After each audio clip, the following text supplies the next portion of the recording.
Les ordonnances Macron, rendez-vous dans la rue le 12 septembre. Donc d'abord, on va voir quel est le contenu des ordonnances Macron. Ensuite, voir un peu qui est concerné par ces ordonnances. Puis, le calendrier prévu par le gouvernement. Et, bien sûr, enfin, on parlera de la nécessité d'une riposte massive dès la rentrée. Donc, qu'est-ce qu'il y a dans ces fameuses ordonnances Macron, qu'on commence à découvrir? Donc, la limitation des indemnités prud'homales pour licenciement irrégulier, donc je parle bien du licenciement irrégulier, celui qui vous cause un préjudice. Alors, si je fais le parallèle avec un accident de voiture, quelqu'un vous cause un préjudice avec sa voiture, il vous renverse dans la rue par exemple, le juge va déterminer les indemnités en fonction de votre situation individuelle.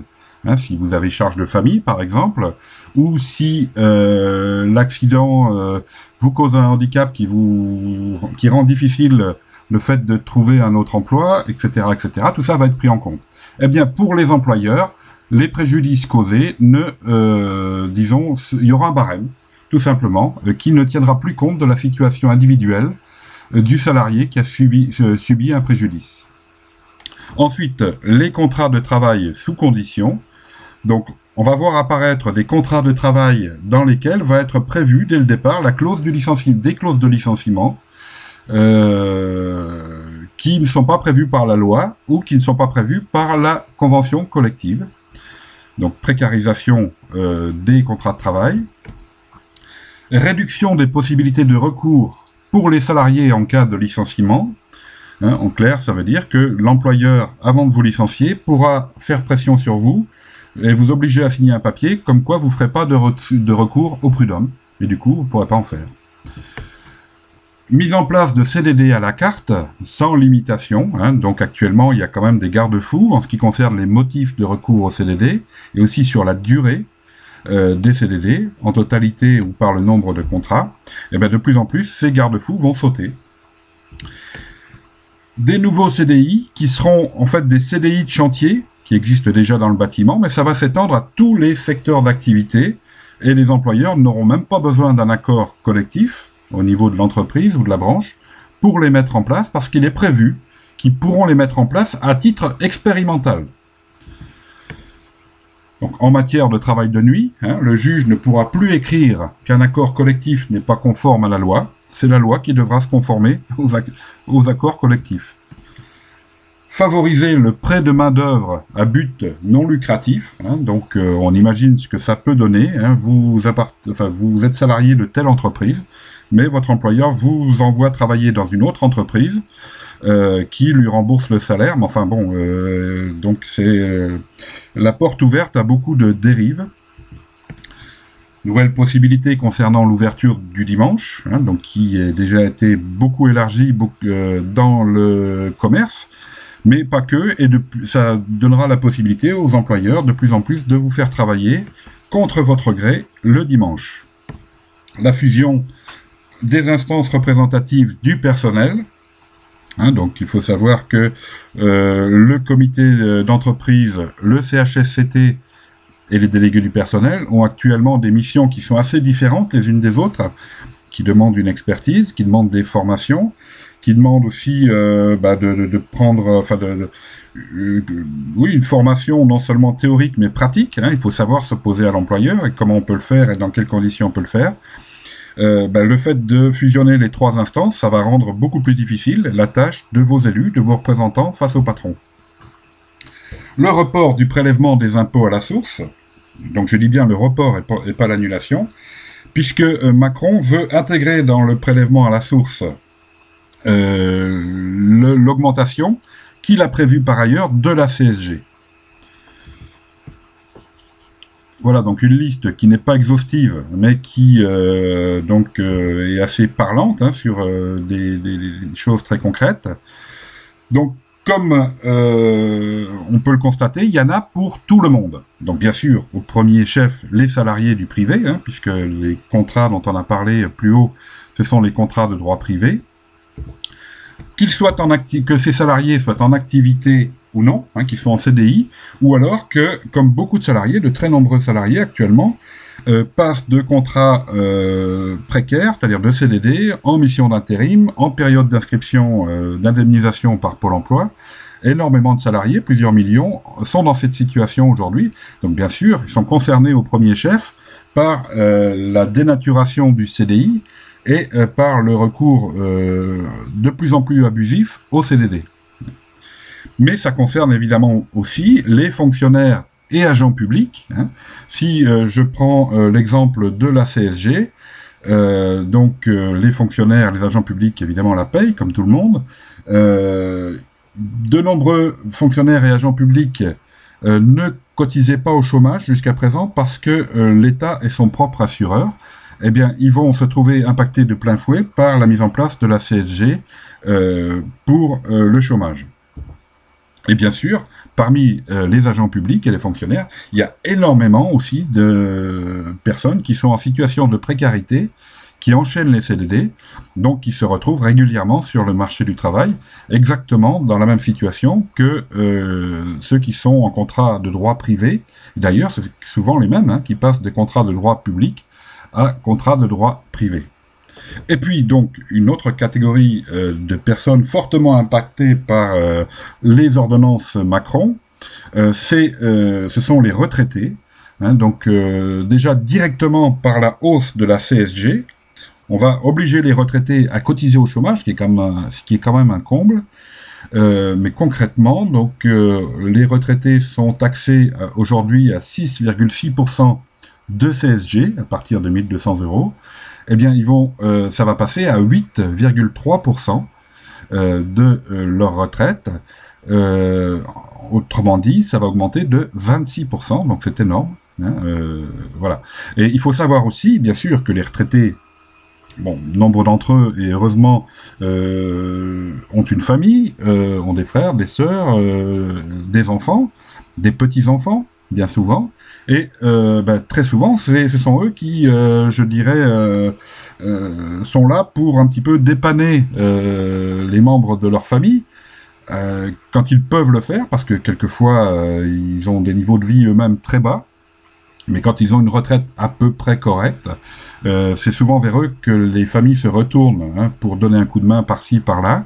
Donc évidemment, ils sont impactés de toute façon par leur famille et par leur entourage.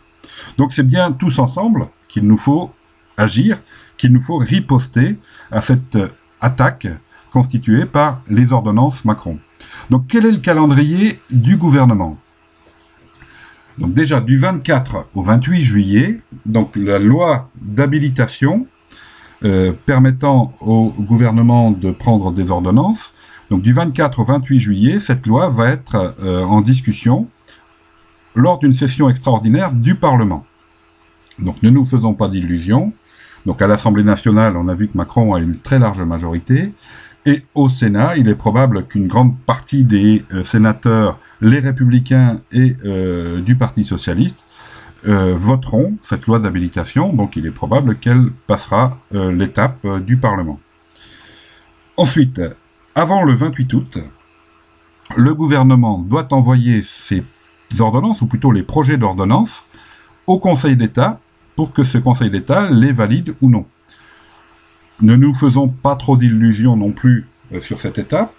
Si les ordonnances sont rédigées correctement du point de vue juridique, ce qui sera probablement le cas, le Conseil d'État n'aura pas de motif pour les invalider. Et la troisième étape, le 20 septembre, alors selon la ministre du Travail, c'est à cette date que le Conseil des ministres devrait prendre, c'est-à-dire en clair officialiser, les ordonnances. Ensuite, le président de la République devra les signer, mais il peut très bien les signer le soir même. Hein, la signature peut être faite le soir même. Donc bien retenir la date du 20 septembre, même si elle peut encore être avancée, mais c'est le cap qui a été fixé et qui a été annoncé par la ministre du Travail. Alors, une fois que les ordonnances seront prises par le Conseil des ministres et signées par le président, elles seraient applicables immédiatement, c'est-à-dire que la promulgation sera immédiate, en fait. Alors, maintenant, qu'est-ce qu'on fait? Que faisons-nous? Donc évidemment, il faut qu'on riposte massivement dès la rentrée. La première chose à savoir, à rappeler, parce qu'on a trop souvent tendance à l'oublier, c'est que la population active de la France est composée à 90% de salariés. Qu'est-ce que ça veut dire? Ça veut dire que si nous, les salariés, en activité, si on bloque tout par la grève et par des manifestations, ben on bloque le pays complètement. Donc le gouvernement est obligé de céder. Alors, je ne suis pas en train de dire qu'une seule journée suffira, mais ce qui est clair, c'est que on n'a pas le choix, il faut réunir d'ailleurs un maximum de collègues, de personnes autour de nous, pour réussir ce blocage, c'est bien de ça qu'il s'agit, du 12 septembre, pour donner vraiment un avertissement au gouvernement qu'on peut, nous, bloquer le pays. Un autre élément à prendre en compte, c'est que malgré la propagande gouvernementale, et bien que Macron ait une large majorité à l'Assemblée nationale, une majorité de nos concitoyens savent déjà que les projets Macron, c'est pas bon pour eux. Ils savent déjà, donc cette majorité de nos concitoyens, que les projets Macron consistent à démolir leurs droits sociaux. Donc il n'y a plus besoin vraiment de convaincre sur le fond, c'est déjà une étape qui est réussie. Maintenant, il faut donner des précisions, il faut éclaircir, il faut donner des exemples, de façon à ce que toutes les personnes avec qui on discute soient en capacité aussi, elles-mêmes, de convaincre d'autres personnes. Enfin, un autre élément important, c'est que nous avons 2 mois pour préparer le 12 septembre. Donc 2 mois, c'est peu et c'est beaucoup. En 2 mois, on peut faire un certain nombre de choses. Donc bien sûr, la priorité, c'est d'informer les collègues, la famille, les amis, les voisins. Donc on est en période, je dirais, de vacances, de congés, si on veut.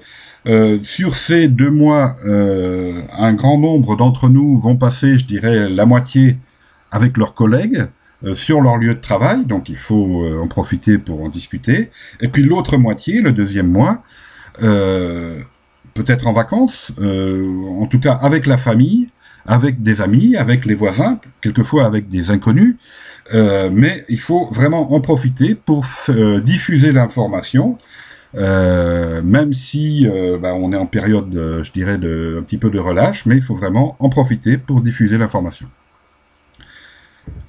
Un point très très important, c'est qu'il faut que très rapidement, un maximum de salariés notent dans leur agenda, très rapidement, la date du 12 septembre. Ça peut paraître anodin, mais ça ne l'est pas du tout. Pourquoi? Parce que, déjà, il va y avoir certainement je dirais, pour un grand nombre de salariés, cette coupure, cette période de vacances, qui va un peu leur changer les idées, et tant mieux, quelque part, mais où ils risquent de ne plus s'en rappeler à la rentrée. Et aussi, le travail dans les services, dans les entreprises, est de plus en plus planifié, organisé de façon de plus en plus précise, et souvent les gens gèrent eux-mêmes leur planning, se fixent des rendez-vous, etc., ou se fixent des rendez-vous. Donc il faut absolument que un maximum de salariés bloquent cette date du 12 septembre, parce que c'est la date qui est prévue pour descendre dans la rue, et si possible pour faire grève.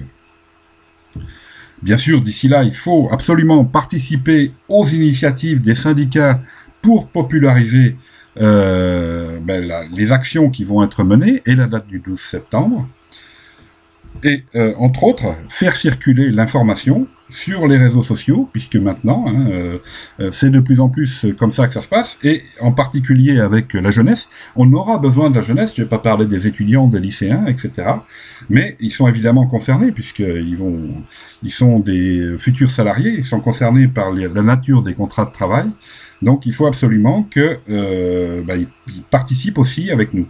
Et donc les réseaux sociaux, pour cette partie de la population, mais pas que, c'est évidemment très très important.